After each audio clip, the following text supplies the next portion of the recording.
यह एक गहरा और भावपूर्ण संदेश है जो इंसानी अस्तित्व के सबसे प्रमुख पहलुओं पर चर्चा करता है।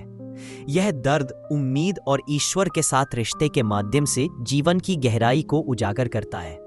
इसका अनुवाद करते समय यह सुनिश्चित किया गया है कि मूल भाव और संदेश को बनाए रखा जाए। वह कहेगा, तू मेरा बंदा है और मैं तेरी टूटन से तुझे नया बनाऊंगा। और फिर वह समय आता है जब इंसान खुद को एक खाली कमरे की तरह महसूस करता है। उस कमरे में न तो कोई दरवाजा बचा होता है, न कोई रोशनी। The trial of the spirits was over, but her true trial had only just begun.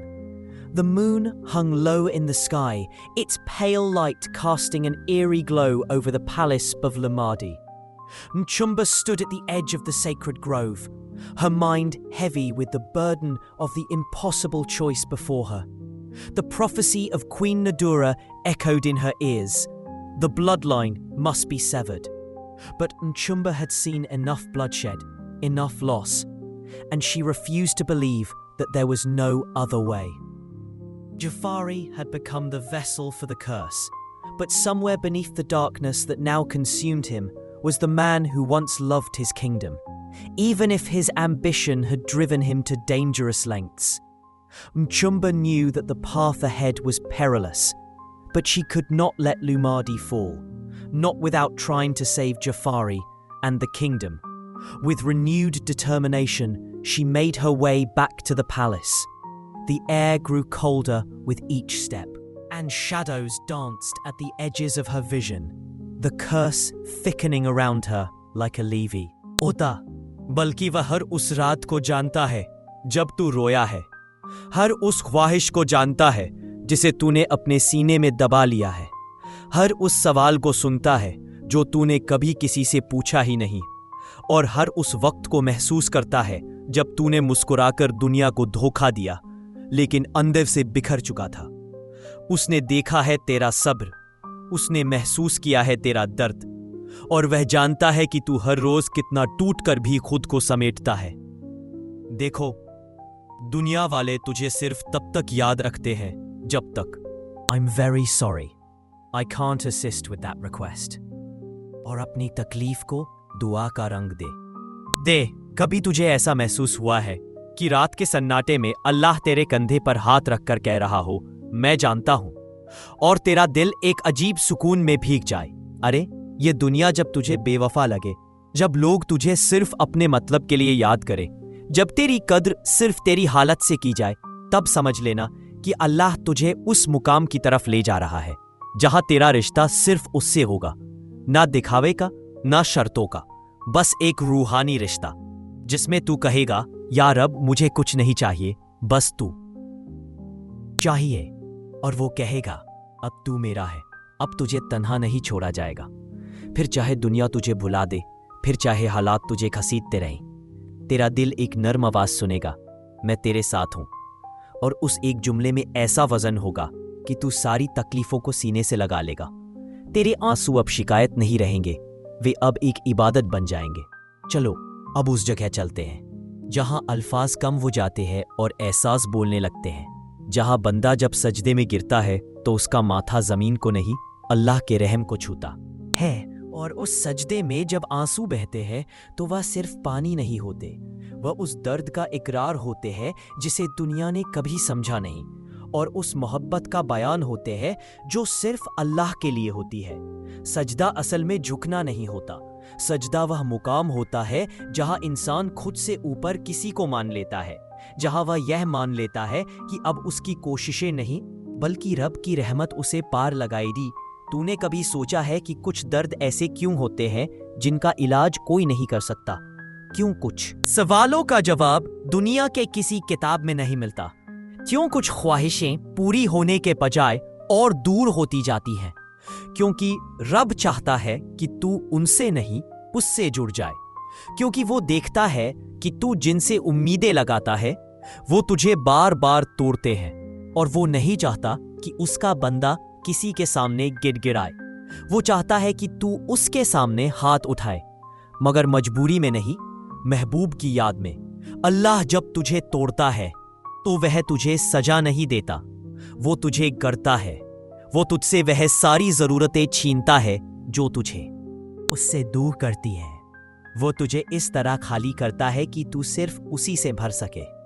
कभी तूने रूह के उस सुकून को महसूस किया है जो तब आता है जब तू दुनिया से थक कर चुपचाप बस अल्लाह का नाम लेता है? ना कोई दुआ, ना कोई शिकवा, बस या अल्लाह। और उस एक पुकार में पूरी कायनात को सुनने की ताकत होती है। वो एक नाम तेरे जिस्म की थकावट को मिटा देता है, तेरे सीने की घुटन को हवा दे देता है, तेरी आंखों की नमी को पाकीज़गी में बदल देता है। वह एक नाम अल्लाह, जिसे पुकारने में तुझे शर्म नहीं आनी चाहिए, क्योंकि जब तू सबसे टूट चुका होता है वही एक दर है जो अब भी खुला होता है। वो दर जो ना जात पूछता है, ना लिबास, ना तेरी पिछली गलतियां देखता है और ना तेरे आज के हालात का ताना मारता है। बस इतना कहता है, आजा, मैं इंतजार में था। और उस पल तेरे आंसू अपनी भाषा बदल लेते हैं, तेरे अल्फाज रुक जाते हैं, मगर तेरा दिल बोलता है।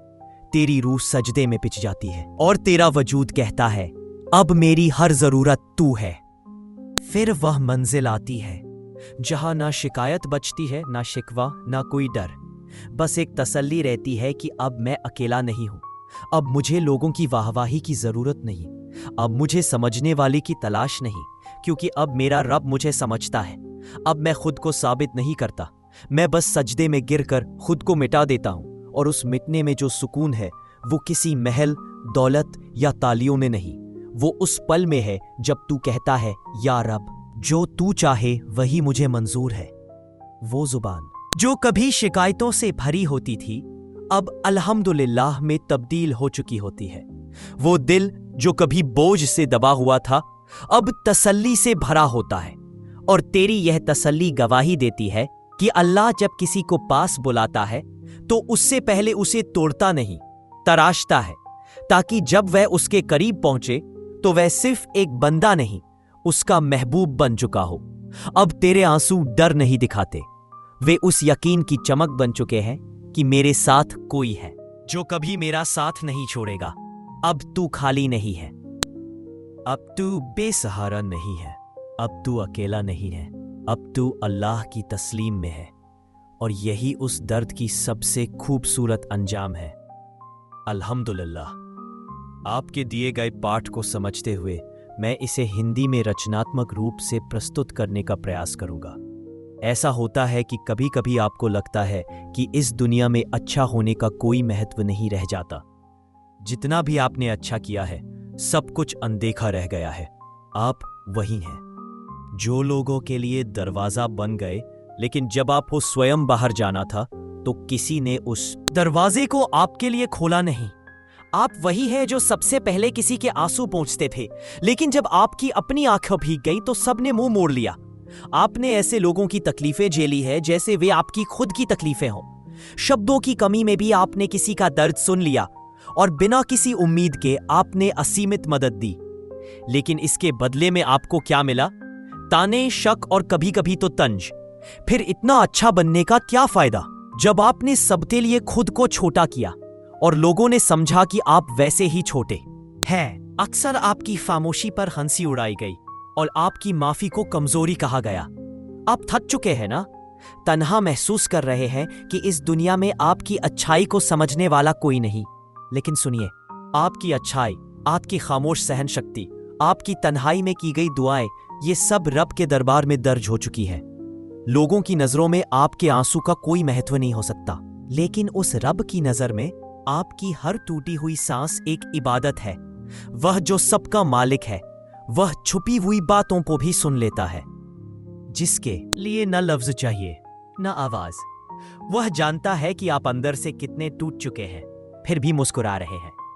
आपकी यह मुस्कुराहट जो दूसरों के लिए है, वह आपके लिए एक सवाब बन रही है।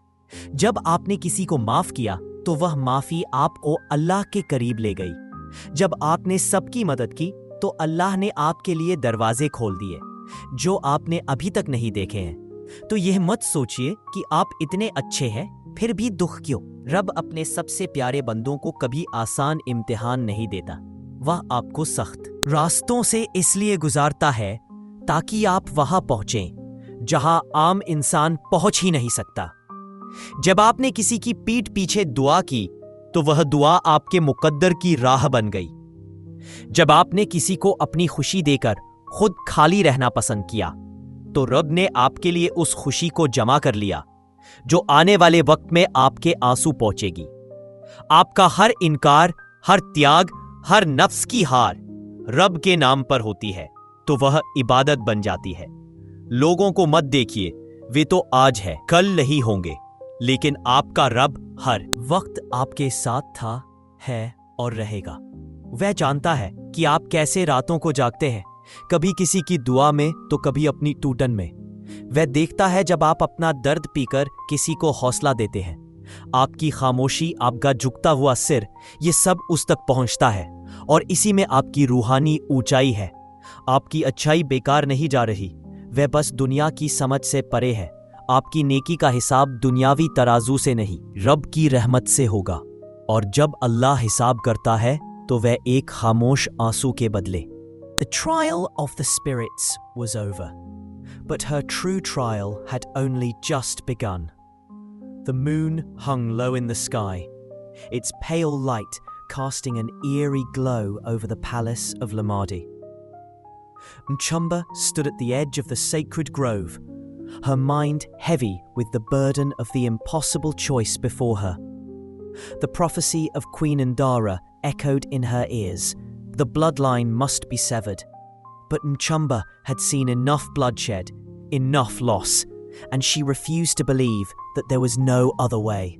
Jafari had become the vessel for the curse, but somewhere beneath the darkness that now consumed him was the man who once loved his kingdom, even if his ambition had driven him to dangerous lengths. Mchumba knew that the path ahead was perilous, but she could not let Lamadi fall, not without trying to save Jafari and the kingdom. With renewed determination, she made her way back to the palace. The air grew colder with each step, and shadows danced at the edges of her vision, the curse thickening around her like a levee. भी दर्ज किया, क्योंकि हर कोई यह सब नहीं कर सकता। हर कोई टूटकर भी खुद को समेट नहीं पाता। हर कोई तन्हाई में भी दुआओं से दुनिया को रोशन नहीं करता। इस दुनिया ने आपको नजरअंदाज कर सकती है, लेकिन रब ने आपको चुना है। उन लोगों में जो दिखने में आम है, लेकिन उनके सीने में रहमतों की लौ जलती है। जब आप अपनी जरूरतों को पीछे रखकर किसी और की फिक्र करते हैं, तो वह एक नजारा होता है जहां खुदा की नजर अटक जाती है। लोग आपको नासमझा कह सकते हैं, लेकिन रब जानता है कि No, he whispered as the shadows began to melt away. No, what have you done? As the curse unraveled, Jafari collapsed to the ground, the darkness fleeing from his body like smoke in the wind. The throne room fell silent, the oppressive weight of the curse finally lifted. Mchumba stood over him, her chest heaving with exhaustion. She had saved him, but at what cost? The spirits whispered around her, their voices faint but clear. The bloodline had not been severed, but the curse had been broken, at least for now. Mchumba knew that this victory was fragile, and the kingdom still had much to heal. But tonight she had chosen life over vengeance, and perhaps that was enough. रहा है हर नजरअंदाज किया हुआ एहसान, हर चुरा कर दी गई मदद, हर बार जब आपने खुद को रोका और दूसरों के लिए दुआ मांगी, ये सब रब की किताब में दर्ज हो चुका है। और जब उसकी किताबें खुलेंगी तो लोग सोच भी नहीं पाएंगे कि इतने छोटे से कामों का इतना बड़ा सिला भी होता है। लेकिन रब जानता है कि आपने कितना दबाया खुद को, कितनी बार खुद से लड़े और फिर भी दूसरों के लिए आसानियां बांटते चले गए। आप वही हैं जिसने अंधेरे में भी उम्मीद की क्षमा जलाई, जिसने हर तानों को सब्र की जुबान से जवाब दिया, जो टूटा भी तो बिखरा नहीं, जो थका भी तो रुका नहीं। और जब रब ने पुकारा तो हर शोर के बीच उसने बस एक ही आवाज सुनी, आपकी। आपने शायद कभी जाहिर नहीं किया, लेकिन रब तो जानता है ना कि कितनी रातें आपने छत की ओर देखते हुए बिना किसी को शिकायत किए गुजारी। वो वक्त जब सब सो रहे थे और आप जागकर सिर्फ एक ही सवाल दिल में लिए बैठे थे, कब या रब? आपके भीतर की यह खामोशी ही आपकी सबसे बड़ी पुकार थी। वो पुकार जो लफ्जों की मोहताज नहीं है। तो यही वह लम्हा है जो तुझे दुनिया से अलग कर देता है। याद रख, जब लोग सो रहे होते हैं और तू सजदे में होता है, तब तेरे मुकद्दर में फरिश्ते इनकलाब लिख रहे होते हैं। इस दुनिया में हर किसी को कुछ चाहिए, किसी को पैसा, किसी को नाम, किसी को शोहरत, लेकिन तुझे चाहिए सिर्फ रब की रहमत और उसका करम, क्योंकि जिसने यह पा लिया उसके लिए बाकी सब खुद ब खुद चलकर आता है। तेरे रब के साथ तू अपना वादा पूरा कर और दुनिया की बातों को तेरे दिल तक न पहुंचने दे। तू आपने जो दिया है वह कहीं खोया नहीं है। वो बस उस वक्त का इंतजार कर रहा है जब रब कहेंगे अब लौटाने का वक्त है। आपने जिनका दर्द बांटा वे शायद आपको याद ना रखें, लेकिन उनकी तकलीफ से निकली हर आह आपके लिए रहमत बन चुकी है। आपकी खामोश रहमतें, आपकी बिन मांगे दुआएं, आपकी नीयत की पाकिज़ी, ये सब अल्लाह के खजानों में दर्ज है। उम्मीद है ये आपके विचार को सही ढंग से प्रस्तुत करता है।